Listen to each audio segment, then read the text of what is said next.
Assalamualaikum warahmatullahi wabarakatuh. Perkenalkan, nama saya Muhammad Alif Alfarisi dengan NPM 23100103003. Jadi pada presentasi kali ini saya akan menjelaskan bagaimana konsep dasar translator pada sistem pemrograman.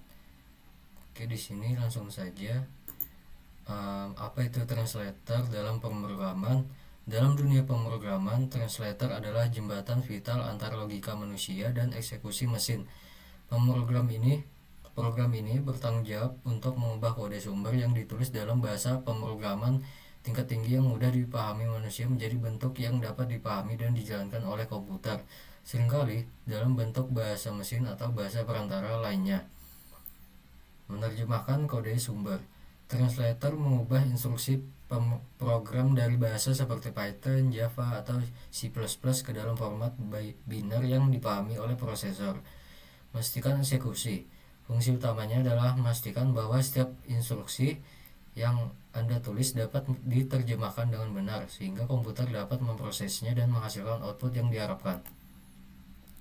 Perbedaan dasar translator.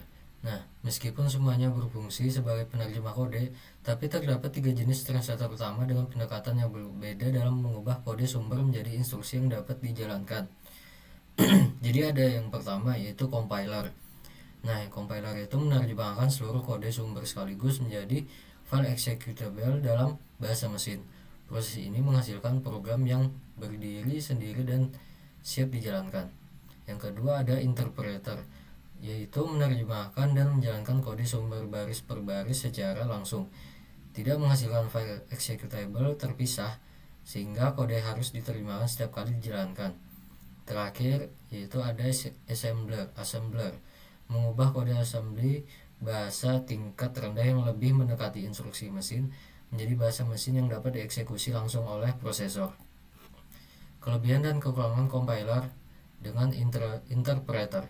Pilihan antara compiler dan interpreter seringkali bergantung pada kebutuhan spesifik proyek, baik dari segi performa maupun kemudahan pengembangan. Jadi untuk compiler di sini, jadi eksekusi cepatnya itu program dijalankan langsung dalam bahasa mesin, menghasilkan performa yang lebih tinggi.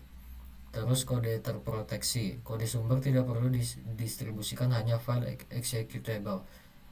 Debugging sulit. Nah, ini kekurangannya.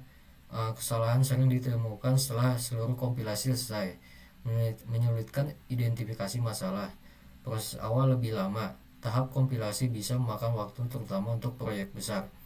Jadi untuk interpreter, debugging lebih mudah. Kesalahan dapat dideteksi dan diperbaiki secara real time karena kode dijalankan baris per baris. Fleksibilitas tinggi. Perubahan pada kode dapat langsung diuji tanpa proses kompilasi ulang.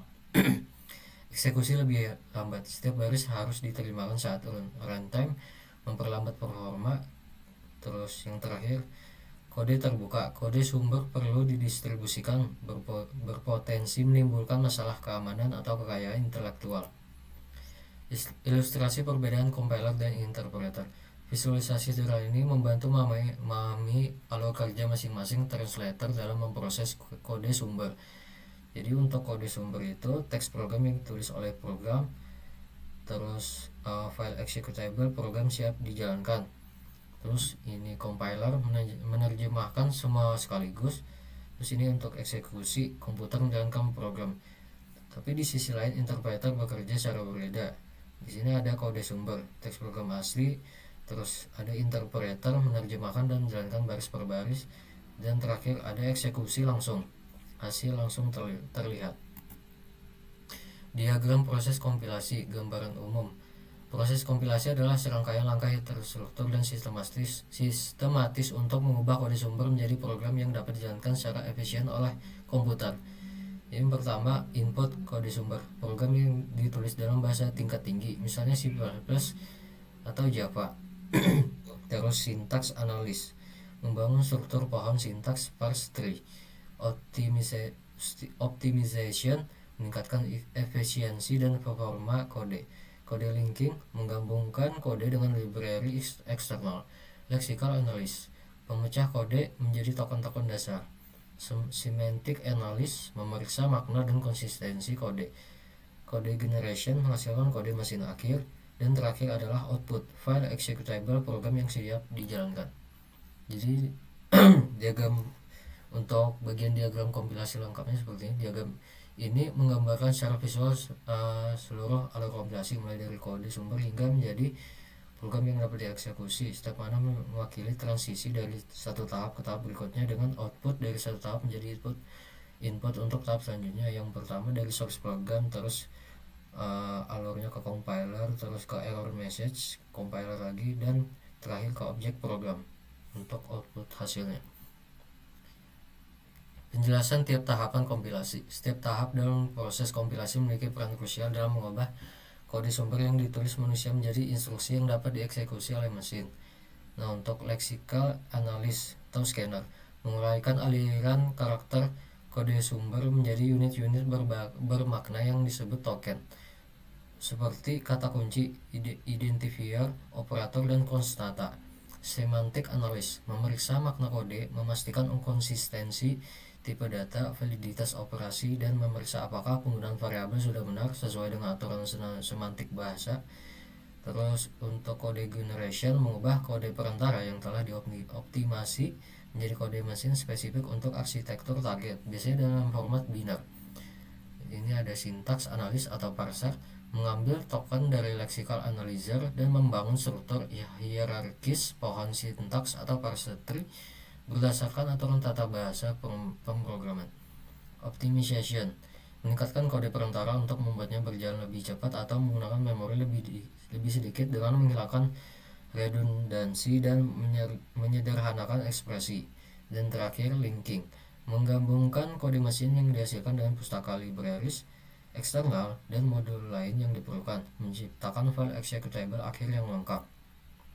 Terus ini untuk contoh kasusnya bagaimana kompilasi program yang sederhana. Untuk memperjelas perbedaan, mari kita lihat bagaimana kode sederhana halo dunia ditangani oleh bahasa yang diinterpretasi dengan Python dan bahasa yang kompilasi C atau C. Python diinterpretasi yaitu print halo dunia. Ketika Anda menjalankan script Python, interpreter membaca baris print halo dunia. Interpreter langsung menerjemahkan baris ini menjadi instruksi mesin dan mengeksekusinya menampilkan halo dunia ke konsol. Tidak ada file executable terpisah yang dibuat. Setiap kali program dijalankan, interpreter akan memprosesnya lagi. Terus ini untuk C yang dikompilasi. Nah, ini ada pagar include, terus stdio.h, integer main, buka tutup kurung, printf, halo dunia, garis miring n, return 0.2, tutup. Anda menulis kode ini dan kemudian menggunakan si compiler akan membaca seluruh kode melalui semua tahapan kompilasi, lexical, syntax, semantic, optimization, code generation, dan linking. Hasilnya adalah file executable, misalnya a-out atau .exe yang berisi kode mesin. File ini dapat dijalankan berkali-kali tanpa perlu compiler lagi. Jadi untuk kesimpulannya, memahami peran dan mekanisme translator adalah fondasi penting dalam dunia pengembangan perangkat lunak. Mereka adalah penghubung tak terlihat yang memungkinkan kita berkomunikasi dengan komputer. Terus untuk jembatan bahasa, translator menjembatani gap antara bahasa pemrograman tingkat tinggi yang mudah dibaca manusia dan bahasa mesin yang dimengerti komputer. Pengembangan efektif, pengertian ini memperdayakan pengembangan untuk menulis kode yang lebih efisien dan mendiagnosis masalah dengan lebih baik. Pilihan strategis perbedaan antar compiler, interpreter, dan assembler menuntut kita dalam memilih alat yang paling sesuai untuk proyek dan tujuan tertentu. Memahami proses diagram kompilasi memberikan wawasan mendalam tentang bagaimana kode kita diubah dan dioptimalkan dari awal hingga akhir. Dan pemahaman yang kuat tentang dasar-dasar dapat menciptakan perangkat yang lebih baik, lebih cepat, dan lebih andal. Itu saja penjelasan dari presentasi tentang konsep dasar translator dalam bahasa pemrograman. Sekian, terima kasih. Wassalamualaikum warahmatullahi wabarakatuh.